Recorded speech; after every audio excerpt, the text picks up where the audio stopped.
Oy, shoutout sa inyo lahat mga gar.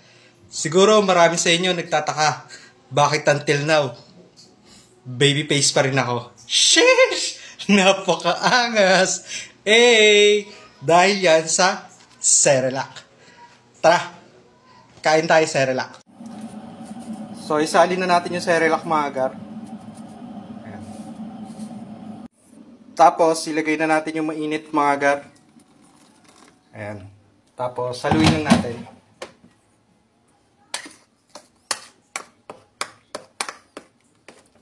Ayan.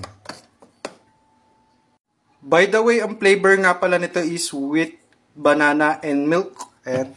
Tapos, palalamigin lang natin siya mga gar. Ayan.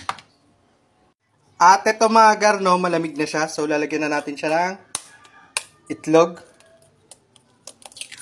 Ayan. Oy, patalastas muna mga gar. Alam niyo na ba ang Ucine? Ito ay ang bagong streaming app kung saan pwede ka manood ng movie, TV show, basketball, at kung ano-ano pa. So make it sure to download. Click on my bio. Ang angas mga gar, no? May ads na tayo. Sheesh! Napaka-angas! So ito, haluin lang natin. Tapos iprito na natin. Ito na mga gar, no, mainit na ang ating mantika. Kaya ilagay na natin ang ating Cerelac.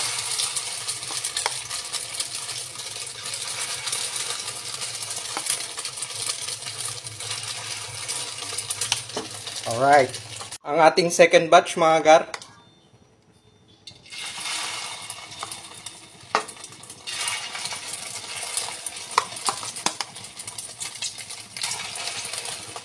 So mga gar, ito na ang ating tortang Cerelac. And sheesh! Napakaangas!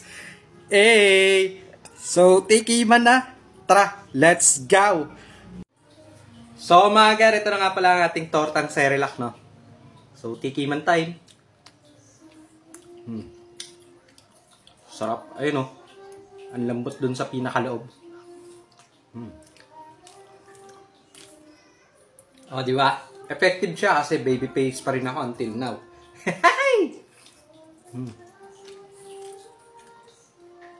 So, may resemblance siya sa Maruya since banana flavor siya mga gar.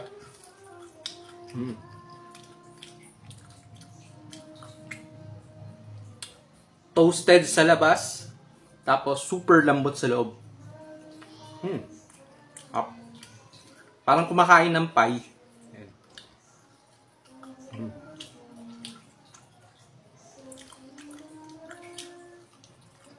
Sarap. So hanggang dito na lang mga gar. Peace out!